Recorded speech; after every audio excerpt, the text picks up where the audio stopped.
স্বাগতম প্ৰিয় শ্ৰোতাসকল ধাৰাবাহিক উপন্যাস পাঠ অনুষ্ঠানত আমি পাঠ কৰি আছো ৰজনীকান্ত বৰদলৈৰ বুৰঞ্জীমূলক উপন্যাস মনোমতী এয়া 12 নং খণ্ড যোগীৰ পামত যোগীৰ পামৰ পৰা ডেকা বৰুৱা বৰনগৰলৈ যাবৰ দিনাই গধূলি চেঙা গাঁৱৰ হলকান্ত বৰুৱাই পঠোৱা সেই মানুহকেইটা আহি যোগীৰ পাম পালে আৰু বৰুৱানীৰ আগত মান যে ভটিয়াই আহিব লাগিছে এই কথাটো ক'লে বৰুৱানীয়ে শুনি বিবুদ্ধি হ'ল তেওঁৰ গিৰিয়েক আৰু পুতেকলৈ চিন্তা হ'বলৈ ধৰিলে শেষত একো উপায় নাপাই তেওঁ গাঁৱৰ তজুৰাম নামেৰে গাঁওবুঢ়া এজনক মতাই আনি ক'লে তজুৰাম এতিয়া আমাৰ কি উপায় হ'ব ডাঙৰীয়াৰ বা কি হ'ল বোপা সৈন্য আনুগৈ বুলি ক'ত ৰ'ল ইয়াৰ একোকে নাজানিলোঁ আই কি উপায় কৰিব লাগে কওক মোৰ মনেৰে হ'লে আপোনালোকক ইয়াৰ পৰা লৈ গৈ বৰপেটাত নি এঠাইত থ'ব লাগে আপোনালোকে যি অলপ অচৰপ বস্তু নিব খোজে তাক টালি টোপোলা বান্ধক মোৰ বোপানো ক'ত থাকিল তাৰ ভুল হ'ব নোৱাৰোঁনে আই মানুহ পঠাওঁ আপোনালোকে খাই বৈ উঠক তজুৰামৰ এই কথাত বৰুৱানীয়ে জীয়েকে সৈতে খাই উঠিল এনেতে সিফালৰ পৰা ডেকা বৰুৱাক বিচাৰিবলৈ যোৱা মানুহ চাৰিটাও হাবাথুৰি খাই গাঁৱলৈ লৰি আহিল আৰু বৰুৱানীক ক'লে আই পলাওক ইফালৰ পৰাও বামেদি মান আহিব লাগিছে এই বুলি কৈয়েই সিহঁত চাৰিটা নিজ নিজ ঘৰলৈ গৈ সিহঁতৰ ল'ৰা তিৰোতাবিলাকক যেনে পালে তেনেই লৈ ঘৰৰ বয়বস্তু ঘৰতে এৰি বৰপেটাৰ মুখে বাট ল'লে বৰুৱানীয়েও প্ৰায় 20-25 জন মানুহ লৈ খোজকাঢ়িয়েই বৰপেটা পালেগৈ তেওঁ যাবৰ পৰত বাটে বাটে পুতেক আৰু গিৰিয়েকৰ নিমিত্তে কান্দি গ'ল মান অহা বাতৰি পাই গাঁৱৰ আটাইবিলাক ল'ৰা তিৰোতা বৰপেটাৰ ফাললৈ লৰ ধৰিলে চাই থাকোঁতে থাকোঁতে 3 ডাৰমান সময়ৰ ভিতৰতেই যোগীৰ পামত এটিও মানুহ নোহোৱা হ'ল বজালিৰ বাটেদি অহা মানজাকে নিশা এপৰমান হোৱাত যোগীৰ পাম পালে গাঁও পাই সিহঁতে গাঁৱৰ সুদা ঘৰ দুৱাৰবিলাক দেখিলে ৰাতি হোৱা দেখি সিহঁতে গাঁৱৰ সেই মানুহ নোহোৱা ঘৰবিলাকত সোমাল আৰু হাঁহি খিকিন্দালি কৰি যাৰে য'তে যি খাবৰ বস্তু পালে সেইবিলাক লুটি পুটি খাই জুম বান্ধি বান্ধি সেই গাঁৱতে থাকিল ইফালে হলকান্ত আৰু মিংগি মাহাও সেই নিশা দুপৰ হোৱাত নাৱেৰে আহি যোগীৰ পাম পালে তাতে হলকান্তই অলপ পৰ নাও ৰাখিবলৈ দিলে তাৰ পাছত মই ঘৰৰ পৰা আহোঁ বুলি মিংগি মাহাতৰ পৰা অনুমতি খুজিলে মিংগি মাহাই তেওঁৰ লগত 5টা ৰণুৱা দি ঘৰলৈ যাবলৈ দিলে তেওঁ সেই ৰণুৱালৈ ল'ৰা তিৰোতাৰ মুখ দেখিম বুলি আশা কৰি গ'ল কিন্তু তেওঁ গাঁও পাই দেখিলে গাঁৱত এটিও অসমীয়া মানুহ নাই যি ঘৰলৈকে যায় সেই ঘৰতে মানহঁতকহে লগ পায় তেওঁ বৰ আচৰিত হ'ল তাৰ পাছত তেওঁৰ গাঁৱৰ মানুহবিলাকলৈ হুক এটা হ'ল কিন্তু যেতিয়া মানবিলাকৰ পৰা জানিলে সিহঁতে আহি সুদা গাঁও পাইছে তেতিয়া তেওঁ জানিলে তেওঁৰ দিহামতে পুতেক ঘৈণীয়েক জীয়েক গোৱালপাৰালৈ গ'ল গাঁৱৰ মানুহবিলাকো ক'ৰবালৈ গ'ল গাঁৱৰ কোনো মানুহৰে হানি নোহোৱা শুনি তেওঁ সুস্থিৰ হ'ল এইদৰে নিজৰ মনক প্ৰবুদ্ধি তেওঁৰ মানৰ সেনাপতিক গাঁৱলৈ তুলিলে আৰু নিজৰ ঘৰ দুৱাৰ দেখুৱাই অলপ পৰ সসৈন্যে জিৰাবলৈ ক'লে মিংগি মাহাও তেওঁৰ কথামতে জিৰাল তাৰ পাছত ৰাতি 6 ডাৰমান থাকোঁতে হলকান্ত বৰুৱাৰ দিহা আৰু যুক্তিমতে দুয়োজাক মান লগ হৈ সকলোটিয়ে হাতত মুকলি তৰোৱাল লৈ বৰনগৰীয়া বৰুৱাৰ হাউলিৰ ফাললৈ বাট ল'লে সিহঁতৰ নাওবিলাক অসমীয়া বন্দীহঁতে নৈৰে উজাই নিলে বৰনগৰ আক্ৰমণ পমিলাই মনোমতীৰ তাৰ পৰা ওলাই আহি ফুলনিত বহি অলপ পৰ শোক কৰি নিজৰ মনক প্ৰবুদ্ধি চণ্ডী বৰুৱাৰ চৰাঘৰলৈ আহিল পমিলাত যেতিয়া এইদৰে আহিছিল তেতিয়া চণ্ডী বৰুৱাই চৰাঘৰত বৰ ওখ গাৰু এটাৰে সৈতে পাতি পৰা খাট এখনত বহি আছিল তেওঁৰ আগত শান্তিৰাম ভকত আৰু আন এজন মানুহ বহি কথা বতৰা পাতিছিল তেওঁৰ সন্মুখত এখন ৰূপ খটোৱা ডাঙৰ শৰাইত তামোল পাণ আছিল একাষে এটা চৰিয়াৰ ওপৰত মুখত এখন ফুলাম গামোচাৰে সৈতে এটা ৰূপৰ দগদগী লোটা বটাটোৰ কাষত এটা পিকদান মূৰ শিতানৰ ফালে এডাল দীঘল নলেৰে সৈতে ধোঁৱা খোৱা চৰাঘৰটোৰ চৌতিবিলাকত ঠায়ে ঠায়ে হাতীৰ ফয় আৰু আন আন জৰি। সিফালে একাষত শিঙুল হাইতাল খুওৱা দুখন দোলা। চৰাঘৰৰ বৰ বৰ শালৰ খুঁটাবিলাকত পহুৰ শিং। সেই শিংবিলাকত প্ৰত্যেকটোৰ ওপৰত ২-৪খন তৰোৱাল। বুলনি ঘৰলৈ সোমাই যোৱা দুৱাৰমুখৰ ওপৰৰ বেৰখনত ১০-১২খন বাৰু, আৰু সেই বাৰুৰ দুয়োকাষে ১০ পাত হেল। আমি যি সময়ৰ কথা লিখিছোঁ সেই সময়ত চণ্ডী বৰুৱাৰ বয়স ২-২ বছৰমান হৈছিল। তেওঁ মানুহজন বৰ হটঙা, দীঘল আৰু শকত হাড়ৰ আছিল। তেওঁৰ বৰণ তেল কলা, মুখখন সুন্দৰ ঘূৰণীয়া। মুখত একোচা বৰ দীঘল আৰু শকত গোফ, হাত ভৰিবিলাক শকত আবত। তেওঁৰ গাত ইমান বল আছিল যে প্ৰবাদ আছে তেওঁ হেনো মতা মহটোকে শিঙত ধৰি ৰাখিব পাৰিছিল। আৰু সেই সময়ত অসমৰ প্ৰায় সকলো ডাঙৰীয়া বিষয়াসকল আৰু সাধাৰণ প্ৰজাবৰ্গৰ ভিতৰতো ২-এজন মানুহ ইমান ডাঙৰ দীঘল, বলী আৰু বুকুদাঠি আছিল যে আমি এতিয়া সেই পুৰুষসকলৰ সতি সন্তান বুলি চিনাকি দিবলৈকে লাজ লগা হৈছে। মানুহে কৈছিল চণ্ডী বৰুৱা হেনো বৰ প্ৰতাপী আৰু তাৰ লগে লগে অলপ দৌৰাত্ম্যকাৰী বিধৰ মানুহ আছিল। কিন্তু আমি ভালকৈ জানিব পাৰিছোঁ চণ্ডী বৰুৱা নিজে কোনে দৌৰাত্ম্যকাৰী বিধৰ মানুহ নাছিল। তেওঁৰ আঁৰত থাকি তেওঁৰ তলতীয়া ২-এজন বিষয়াইহে সাধাৰণ প্ৰজাবৰ্গৰ ওপৰত কেতিয়াবা কেতিয়াবা অলপ অচৰপ অত্যাচাৰ কৰিছিল। দৰাচলতে চণ্ডী বৰুৱাৰ প্ৰকৃতি বৰ শান্তশীল। তেওঁৰ মনত খং, হিংসা, পৰশ্ৰীকাতৰতা ইত্যাদি কুপ্ৰবৃত্তিবিলাক নাছিল। তেওঁ সোজা বিধৰ মানুহ, যে যেনি নিয়ে সেইপিনেই চলিছিল। সোজা হোৱাৰ নিমিত্তেই তেওঁৰ সকলো কাৰ্য সোপাঢিলা আছিল। সেইকাৰণে যোগীৰ পামৰ পৰা ইমান ওচৰতে থাকিও আজিলৈকে মান অহা কথা বুজ পোৱা নাছিল। পমিলা যেতিয়া তেওঁৰ ওচৰ চাপিছিল তেতিয়া তেওঁ শান্তিৰাম ভকতে সৈতে ধৰ্ম আলাপ কৰি আছিল। এনেতে পমিলা আহি ওচৰ পালে। পমিলাক দেখি তেওঁ সুধিলে, "কি লাগে পমিলা?" "দেউতা, মোৰ এটা কথা জনাবলগীয়া আছে।" "কি কথা কোৱা?" "দেউতা, মই শুনিলোঁ মানে হেনো গুৱাহাটীত বৰফুকনক যুঁজত ঘটোৱাই ভটিয়াই আহিব লাগিছে।" "পমিলা, তুমি এই কথা ক'ত শুনিলা? বৰফুকনে সৈতে মানুহৰ যুঁজ লগা হ'লে মোলৈ বৰফুকনে সৈন্য সামন্ত খুজি কটকী পঠালেহেঁতেন।" "দেউতা, কটকী কিয় আহি নাপালে ক'ব নোৱাৰোঁ, কিন্তু মই সঠিককৈ শুনিছোঁ মান হেনো ভটিয়াই আহিব লাগিছে। আৰু শুনিলোঁ যোগীৰ পামৰ বৰুৱা হেনো ২০০০ ৰণুৱালৈ মানৰ লগত যুঁজ দিবলৈকে হওক বা আন কোনো কাৰণেই হওক উজাই গৈছে। মোৰ কথা হয়নে নহয় আমাৰ আতৈক সোধক।" পমিলাৰ এই কথাত চণ্ডী বৰুৱাই শান্তিৰাম ভকতক সুধিলে, "শান্তিৰাম, হয়নে? পমিলাই কোৱা কথা সঁচানে? তুমিনো ক'ত কি শুনিলা কোৱাচোন?" "দেউতা, মই কালি দুপৰীয়া খাই বৈ উঠি খঞ্জুৰিটোলৈ যোগীৰ পামৰ ফালে গৈছিলোঁ। তাতে শুনি আহিলোঁ মান হেনো ভটিয়াই আহিব লাগিছে। হলকান্ত বৰুৱাও আগবাঢ়ি যোৱা কথা সঁচা।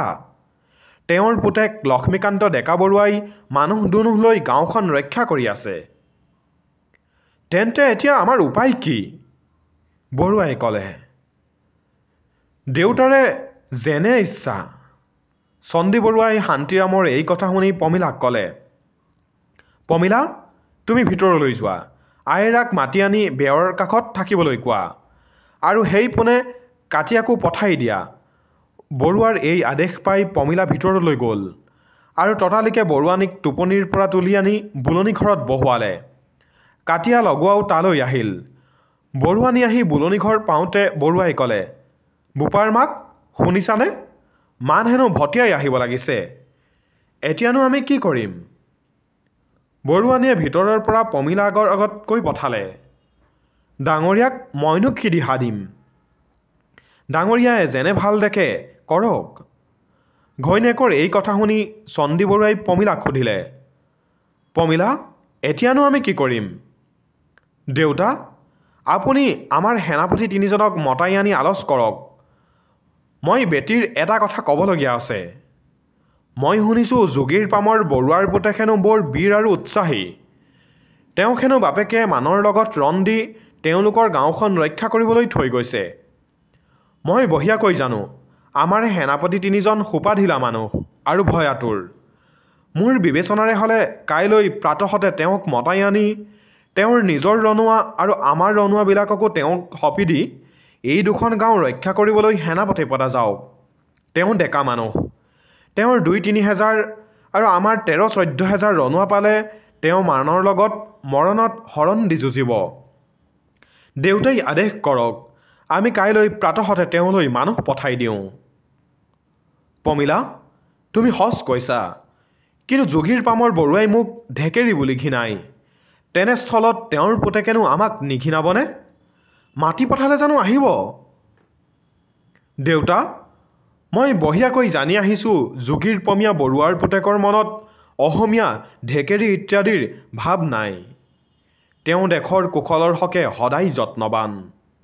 তেওঁ নিজ মুখে প্ৰকাশ কৰিছে তেওঁৰ ৰনোৱা 2000ৰ লগত আমাৰ বৰনগৰৰ 13,000 কোচ সৈন্য পোৱা হ'লে মানক ভালকৈ এপালি দি কাললৈকে নাম ৰাখিলেহেঁতেন। তেনেহ'লেতো বৰ বিখত কথাই। বাৰু শান্তিৰাম, তুমি কালি প্ৰাতঃতে যোগীৰ পামলৈ গৈ ডেকা বৰুৱাক লৈ আহিবা। এতিয়া কাটিয়াই গৈ আমাৰ সেনাপতি 3জনক মাতি আনক। বৰুৱাৰ এই কথাত কাটিয়া তেতিয়াই সেনাপতিৰ ওচৰলৈ গ'ল আৰু বৰুৱাই মাতিছে বুলি কৈ তিনিওকে লগত লৈ আহি বৰুৱাৰ সন্মুখ কৰি দিলে। বৰুৱাই তেতিয়া তেওঁবিলাকলৈ চাই ক'লে, সেনাপতিসকল, মই শুনিলোঁ মান হেনো ভটিয়াই আহিব লাগিছে। এতিয়া আমিনো কি কৰিম? বৰুৱাৰ এই কথাত অলপ তেজগুৰাকৈ ডেকা মীনাৰাম নামৰ সেনাপতিজনে ক'লে, দেউতাই আদেশ কৰক, বন্দীহঁতে ৰাতাৰাতি সৈন্য সামন্ত গোটাই লৈ ৰাতিপুৱালৈ সাজু হওঁ আৰু মানক অলপ আগচি ধৰোগৈ। কান্তিৰাম নামে এজন বয়সীয়াল ৰনোৱাই ক'লে, দেউতা, মীনাৰামে যি কৈছে সেইটো বেয়া বুদ্ধি নহয়, কিন্তু মোৰ মনেৰে হ'লে দেউতাই আৰু এটা কথা কৰিব লাগে। দেউতাই 5-6খনমান নাও এতিয়াই অনাই ঘাটত বন্ধাওক আৰু মান অহা বুজ পালেই আই মাতৃ, দেউতা, আইদেউ, বোপা দেউতা, আইকণ, বৰ আইতি এই আটাই কেউজনক আৰু হাতত অলপ ধনবিত লৈ মানাহেৰে উজাই যাবলৈকো সষ্টম হৈ থাকিব লাগে। আজি নিশাই ডুম কুৰিজন অনাই ৰাখক, যাতে ততালিকে নাৱত উঠিব পৰা যায়।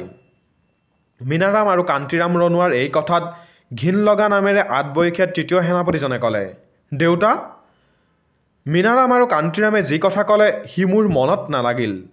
এতিয়াও মান ক'ত আছে তাৰ ঠিকনাই হোৱা নাই।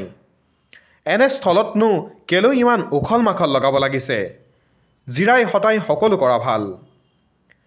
সেনাপতি 3জনৰ মুখে এইদৰে 3 ৰকম কথা শুনি চণ্ডী বৰুৱাৰ উৱাদিশ নোহোৱা হ'ল। শেহত শান্তিৰামে আৰু পমিলাক সুধিলে, তোমালোকে কি কোৱা? শান্তিৰামে ক'লে, দেউতা, ক'ব নোৱাৰি কি জানি আজি নিশাই মান আহি পায়। মোৰ যদি কথা শুনে তেন্তে আমাৰ এতিয়াৰে পৰা সাজু হোৱা যুগুত। দেউতাই এতিয়াই ডুমহঁতক আনিবলৈ পঠাওক। দেউতাৰ গড়ৰ 3 দুৱাৰমুখে উত্তৰ দুৱাৰমুখটো এৰি 3টা বৰটোপ পতাওক। সেনাপতি 3জনে ৰাতাৰাতি সৈন্য সামন্তবিলাকক জান দি থওক, যাতে কালি প্ৰাতঃতে সকলোৱে নিজ নিজ অস্ত্ৰলৈ ওলাই আহে। পমিলাই ভিতৰৰ পৰা ক'লে, এৰা দেউতা, ময়ো তাকেই কওঁ। শান্তিৰাম আৰু পমিলাৰ এই কথাত বৰনগৰীয়া বৰুৱাই তেতিয়াই ৰনোৱা 3জনক দিহাদিহি পঠালে। এযোৰা মানুহ পঠাই ডুম কুৰিজন অনাই চৰাঘৰত শুৱাই থলে আৰু আন কেইজনমান মানুহৰ হতুৱাই তেওঁৰ গড়ৰ 3 দুৱাৰত 3টা বৰটোপ পতালে। এইদৰে ঠিক ঠাক কৰি নিশ্চিন্ত হৈ ৰাতি দুপৰমান হোৱাত বৰুৱা শুলেগৈ। শান্তিৰাম ভকতে নিজৰ বহালৈ বাট চালে। পমিলাই মই শুওঁগৈ বুলি বৰুৱাৰ ঘৰৰ পৰা ওলাই আহিল আৰু শান্তিৰাম ভকতৰ পাছে পাছে তেওঁৰ বহালৈ গ'ল। শান্তিৰাম ভকতে পমিলাক সিমান নিশা তেওঁৰ ঘৰলৈ যোৱা দেখি সুধিলে, পমিলা, তুমি ইমান নিশা কেলৈ আহিলা? আতৈ, আমাৰ আৰু এফেৰি কাম কৰিবলৈ বাকী থাকিলে। বৰটোপ 3টাৰ ওচৰত 3টা মানুহ থোৱাব লাগিছিল। এতিয়া বৰুৱা শুলেগৈ। তেওঁক টোপনিৰ পৰা তুলি খেচালত কৰাটো উচিত নহয়। কি দিহা কৰোঁ তাকে আলোচিবলৈ আহিলোঁ। মোৰ মনে এনে লাগিছে অলপতে আমাৰ এইবিলাকত কিবা এটা ঘোৰ সংকট হ'ব। সেই দেখি আপুনি আৰু ময়ে নুশুওঁ দিয়ক। গড়ৰ ভিতৰলৈ যাওঁ আহক। পমিলা, তুমি বৰ ভয় খাইছা। কি হ'ব কেনেকৈ জানিলা? মোৰ মনত কিবা এটা উখল মাখল লাগিছে। যি কি নহওক, বিপদৰ আশংকা থাকিলে জাগি হোৱা আৰু বাচি খোৱা জানো উচিত নহয়? সেই দেখি ব'লক ঘৰৰ ভিতৰলৈ যাওঁ। আপুনি যাবনে নাযায় কওক? এৰা, তুমি মোক আগে বান্ধি চাটি লৈছা নহয়। এতিয়া তুমি যি কৰিব দিয়া তাকে কৰিবই লাগিব। কিন্তু পমিলা, তুমি বেয়া নোপোৱা যদি মই কথা এটা কওঁ। তুমি মোৰ ইয়ালৈ সঘনে আহি থাকিলে মানুহে মোৰ চৰিত্ৰৰ ওপৰত দুখ দিব। মই হৈছোঁ কেৱলীয়া। সংসাৰত ভালেমান দুখ সুখ পাই গৃহস্থী এৰিছোঁ। এতিয়া মানুহে মোক এইদৰে সদায় তোমাৰ লগত লেনাদেনা কৰি থকা দেখিলে ভাল নুবুলিব। কেৱলীয়া হৈও এই সংসাৰত থিয় দিবলৈ ঠাই নেপাম। পমিলাই শান্তিৰামৰ এইবিলাক কথা শুনি পোনেই অলপ তললৈ মূৰ কৰি তাৰ পাছত ক'লে, আতৈ, মই অৱশ্যে এইটো ভাল কাম কৰা নাই। বাৰু মই আজিৰ পৰা আপোনাৰ ওচৰলৈ নাহোঁ। কিন্তু আজি ৰাতি চাই দ্বাৰৰ নিমিত্তে আপোনাক দিগদাৰি কৰিম। আমাৰ সকলোৰে বৰুৱাৰ ভালৰ অৰ্থে যত্ন কৰা জানো যুগুত নহয়? কিন্তু আপুনি নেদেখিছে বৰুৱাৰ ভালৰ হকে উপায় কৰা মানুহ কেইটা আছে? ঘৰৰ দুৱাৰমুখ তিনিটাত বৰটোপ তিনিটা পাতি থৈয়ে সকলোবিলাক ঘৰাঘৰি শুলে। এনে দুৰ্দিনৰ সময়ত এটা মানুহো এই নিশাটো সজাগে থাকিবলৈ নোলাল। বিপদৰ কালতো জাগি শুবলৈ আৰু বাচি খাবলৈ আমাৰ বৰুৱাৰ মানুহ নাজানিলে। সেই দেখি আহক আপুনি আৰু ময়ে গড়ৰ ভিতৰত সজাগে থাকোঁগৈ। পমিলাৰ এই কথাত শান্তিৰাম ভকতৰ মন লৰিল। পমিলাক ভকতে ক'লে, পমিলা, অলপ বহা। মই কানি কাপোৰ, তামোল কটাৰী, টিঙিৰ তোলা এইবিলাক লওঁ।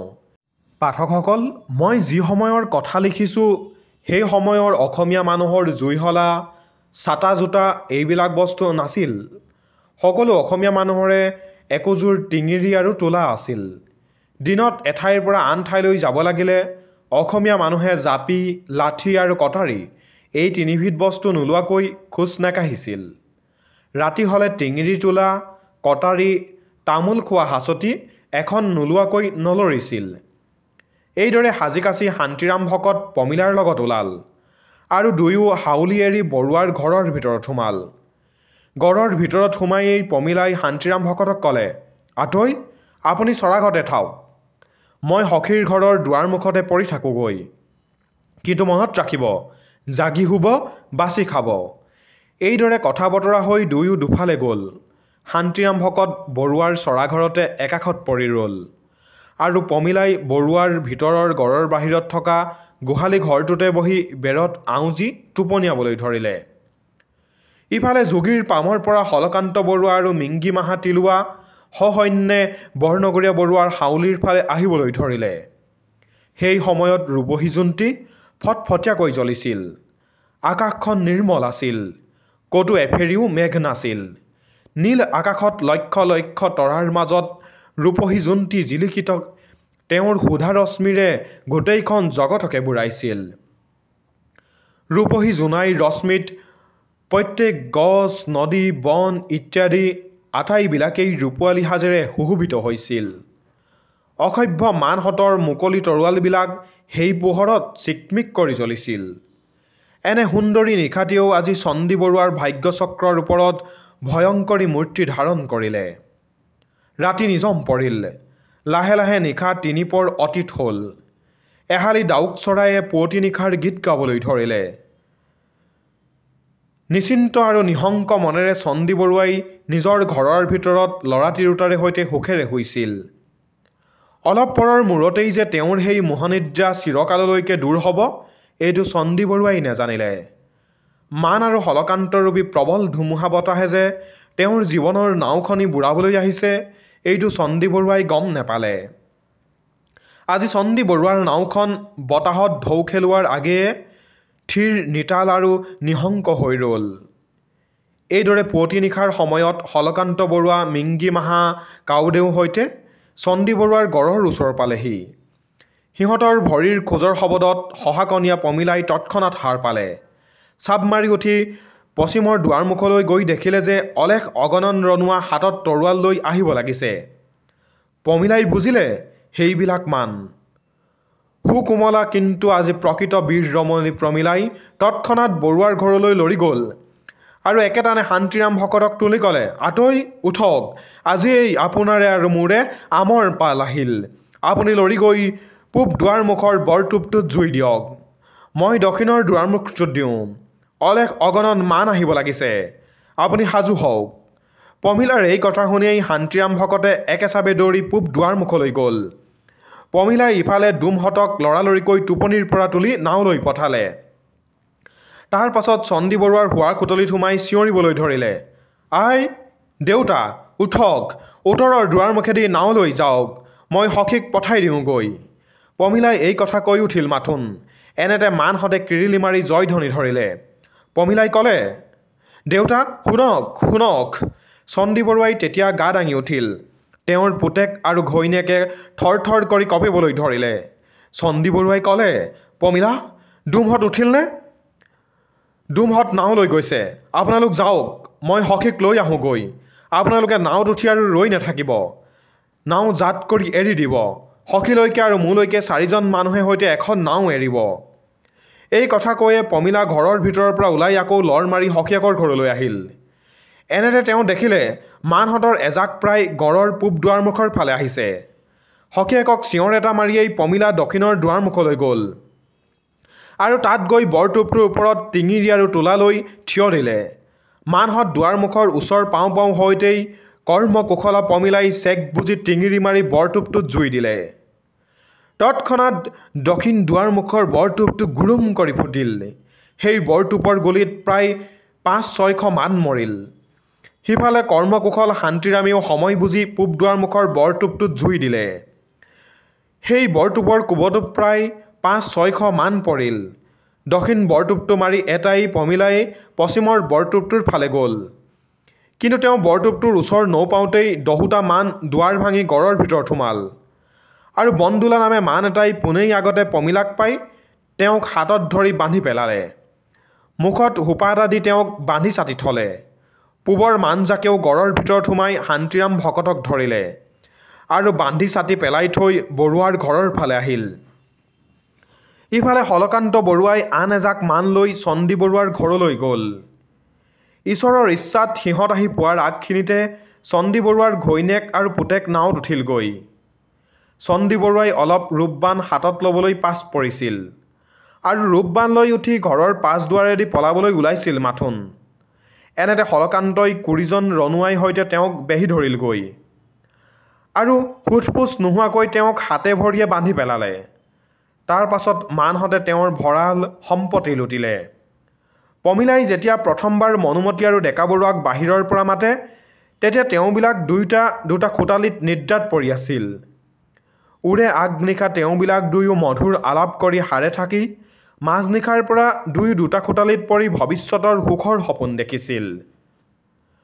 পমিলাই বৰকৈ চিঞৰি মাতোতেও তেওঁবিলাকে সাৰ নাপালে। পমিলাই মানহঁতক গড় সোমাবলৈ নিচেই ওচৰ চপা দেখি তেওঁবিলাকক আৰু জগাবলৈ চেষ্টা নকৰি বৰটোপৰ ওচৰলৈ গৈছিল আৰু বৰনগৰীয়া বৰুৱাৰ অৰ্থে তেওঁৰ সুকোমল হাতেৰেও বৰটোপত জুই দিছিল। ইয়াৰ পাছতে ধৰা পৰি তেওঁ বন্দী হ'ল। মনুমতী আৰু ডেকা বৰুৱাক তেওঁ জগাই পলুৱাবলৈ সময় নাপালে। কিন্তু যেতিয়া গুৰুম গুৰুম কৰি বৰটোপৰ শব্দ আৰু মানহঁতৰ জয়ধ্বনি শুনিলে, তেতিয়াই তেওঁবিলাক দুয়ো সাৰ পালে। চাকি লগাই মনুমতী একেচাপে উঠি বহিল। লক্ষ্মীকান্তও নিজৰ খোটালিৰ পৰা লৰি মনুমতীৰ খোটালিলৈ আহিল। মনুমতীয়ে ভয়তে ঠক ঠক কৰি কঁপি লক্ষ্মীকান্তক সুধিলে, কিহৰ গৰ্জন হ'ল? ডেকা বৰুৱাই কাণ অনাই শব্দ শুনি বুজিলে শত্ৰুৱে আহি গড় আক্ৰমণ কৰিছে। জানিব পাৰিলে সেই শত্ৰু মান। তেতিয়া ডেকা বৰুৱাই মনুমতীক ক'লে, লাহৰী, এই ঘৰৰ ভিতৰত তৰোৱাল বা জাঠি নাইনে? মনুমতীয়ে ক'লে, সিটো খোটালি লৈ যাওক, তাতে বেৰতে আমাৰ দেউতাই এখন তৰোৱাল আৰু এপাত জাঠি থৈছে। সেই পোনে পোনে এটা কৰণীত খুৰ কটাৰী ইত্যাদি আঁৰি থৈছোঁ। আপুনিনো কি কৰিব খুজিছে? লাহৰী, কথা বেয়া হ'ল, মান আহি গড় সোমাল। তুমি পাৰা যদি সেই খিৰিকীৰে পলোৱা। মই ইফালে তুমি পলোৱা মানে দুৱাৰখন ৰক্ষা কৰোঁ। শুনিছানে? দুৱাৰত গোৰ ধৰিছে। এই বুলি কৈয়েই লক্ষ্মীকান্তে একেলৰে গৈ সিটো খোটালিৰ পৰা জাতিপাত, তৰোৱাল আৰু খুৰপাত লৈ আহিল আৰু খুৰখন মনুমতীলৈ দলিয়ে মাৰি দি ক'লে, লাহৰী, তোমাৰ সহায় সাৰথি বুলি কৈ দুৱাৰ মুখলৈ গ'ল। মনোমতীয়ে খুৰখন সামৰি লৈ ভয়ত আৰু হাই-উৰুমিত শয্যাত তন্দ্ৰা খাই পৰিল। ডেকা বৰুৱাই আসন্ন বিপদ দেখি কি কৰিব হতবুদ্ধি হ'ল। এনেতে দুৱাৰ ভাঙি 4টামান মান ঘৰৰ ভিতৰত সোমাল। ডেকা বৰুৱাই সময় বুজি পোনেই জাঠিৰে এটামানক খোজ মাৰিব গৰালে। এনেতে সিফালৰ পৰা 10-12টা ৰণো আহি সোমাল। ডেকা বৰুৱাই মানৰ ওপৰত জাঠি আৰু তৰোৱাল মাৰিবলৈ ধৰিলে। মানহঁতেও ওপৰা ওপৰি কৰি তৰোৱাল মাৰিবলৈ ধৰিলে। অস্তে অস্তে ঠনঠনাবলৈ ধৰিলে। 4-5টা মানক মাৰি ডেকা বৰুৱা অৱশ হ'ল। এনেতে টেঙুলা মানৰ দাৰ কোব এটা বৰুৱাৰ তৰোৱালৰ ওপৰত চচলীয়াকৈ পৰি তেওঁৰ কাণত লাগিলগৈ। সেই দাৰ কোবত আৰু ভাগৰত লক্ষ্মীকান্ত অচেতন হৈ মৰাৰ দৰে পৰিল। মানহঁতে তেওঁ পৰি যাওঁতে তৰোৱাল মাৰি তেওঁক সিপুৰি লৈ খেদাবলৈ অভিপ্ৰায় কৰিলে। এন্তে টেঙুলাই সিহঁতক বাধা দি ক'লে, এই বীৰটোক মাৰিব নালাগে, জীয়াই জীয়াই ধৰ। টেঙুলাৰ কথাত সিহঁতে ডেকা বৰুৱাক প্ৰাণে নামাৰি হাতে ভৰিয়ে বান্ধি পেলাই থলে। টেঙুলাই আগবাঢ়ি গৈ খাটৰ পৰা মনোমতীক টানি তুলিলে। তাৰ পাছত সি মনোমতীক দেখি হুহ হুহ কৰি হাঁহিবলৈ ক'বলৈ ধৰিলে, আমাৰ সেনাপতি যদি ওপৰতে চগা নপৰে তেন্তে এইজনী মোৰ হ'ল। এইদৰে হাঁহি খিকিন্দালি কৰি মানহঁতে গোটেইবিলাক বন্দীকে বাহিৰলৈ আনি একে ঠাইতে লগ কৰিলে। তাৰ পাছত বৰুৱাৰ হাউলিত জুই দিলে আৰু গাঁওখনত যাকে য'তে পালে কাটি মাৰি বৰুৱাৰ সোণৰ হাউলিক শ্মশানত পৰিণত কৰিলে।